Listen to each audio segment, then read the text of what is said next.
1880. It was the first gold rush in Alaska. And they had a very low-grade ore, but there was, at one time, 3 gold mines that operated on this side of the water and 4 gold mines across the water. And the gold mine, the last one to close, was the AJ mine. It was in the mountain that's next to us. And they had to crush between 2 tons and 22 tons of rock to get 1 ounce of gold. Yeah, imagine that. 1 ounce would be my ring and 22 tons would be this bus. Wow. Yeah, it created a lot of waste rock. What do you suppose they did with it? They dumped it into the channel. We're on it. All of the flat land in downtown came out of that mountain. There's more miles of tunnel in that mountain than there's road surface in all of Juneau. Don't do what these cute little ladies are doing. We're not in Disneyland. We're in a working town. Yeah.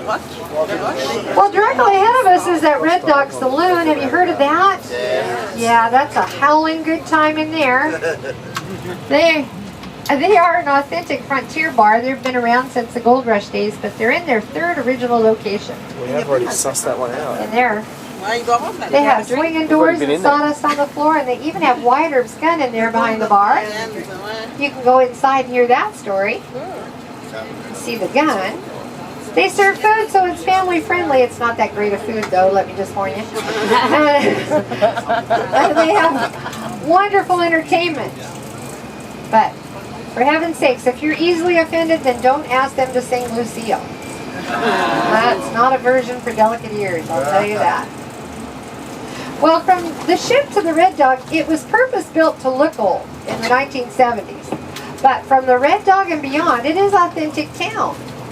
There are over 30 buildings on the National Historic Registry. And if you look up Main Street, as I cross over it, look up to your right, you'll see a brick building up there with flags on the roof. That's the Capitol building. And there's no dome because when it was built, Alaska was still a territory.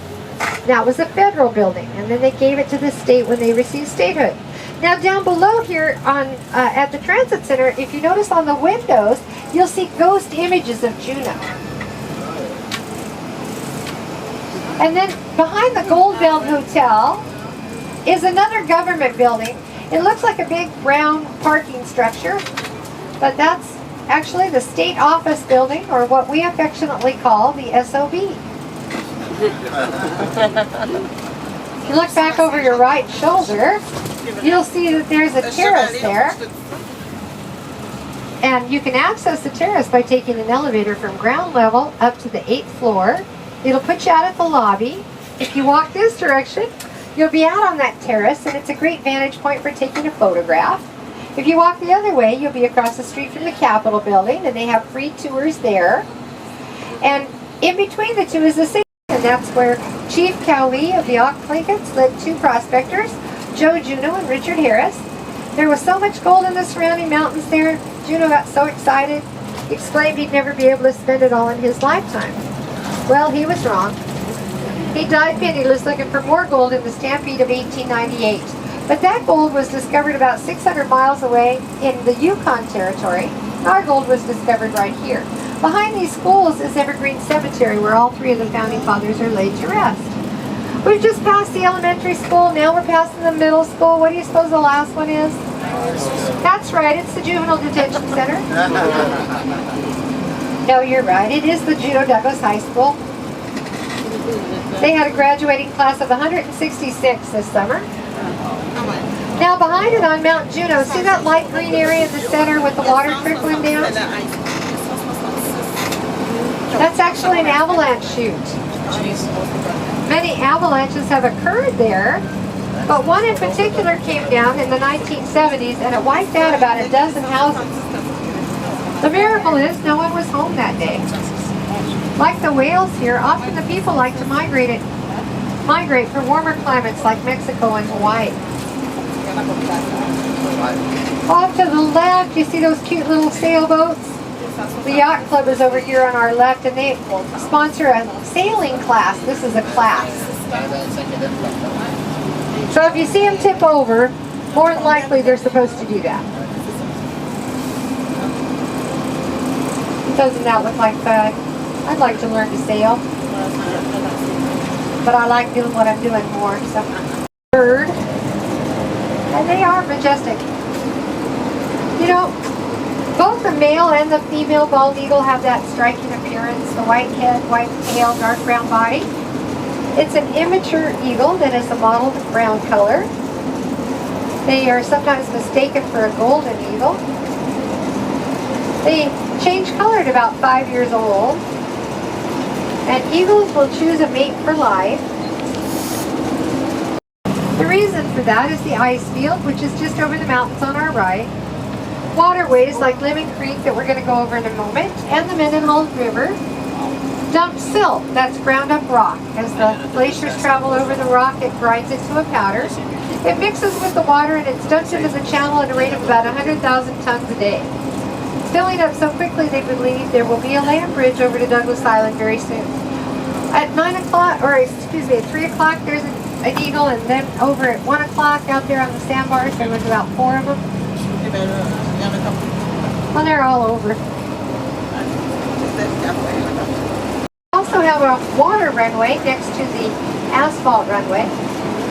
But it's world famous because it's the only international airport to have had a collision between a commercial jetliner and a fish.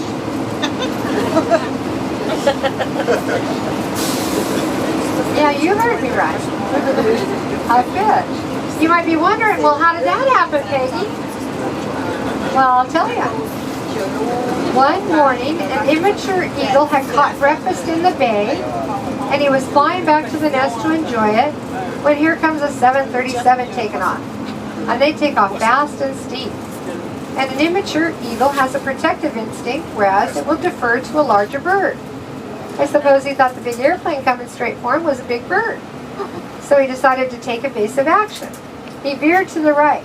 And when he did, he missed the airplane, but he dropped his breakfast and it landed right in front of the co-pilot, and then it slid around the side.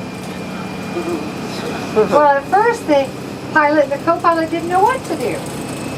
Do you know that FAA has regulations governing what to do if you should hit a bird? They didn't have rules for hitting a fish.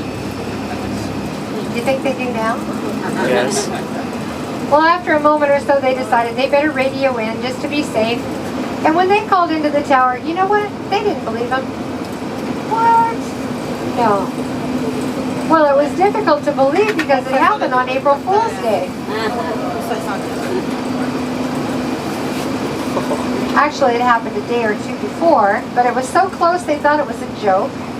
Once they found out it was not a joke, we have a university here, the University of Alaska Southeast, but they say the real reason is because of the weather.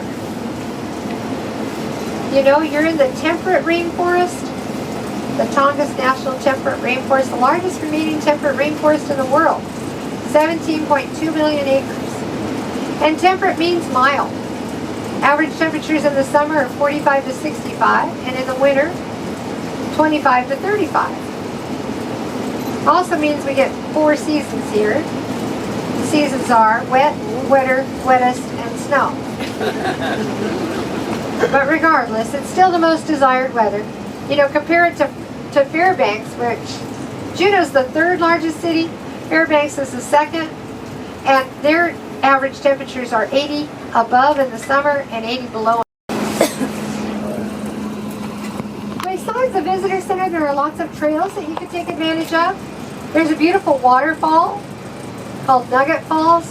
Usually takes about a 45-minute round trip, but you have time today. And there are other trails that you could take advantage of.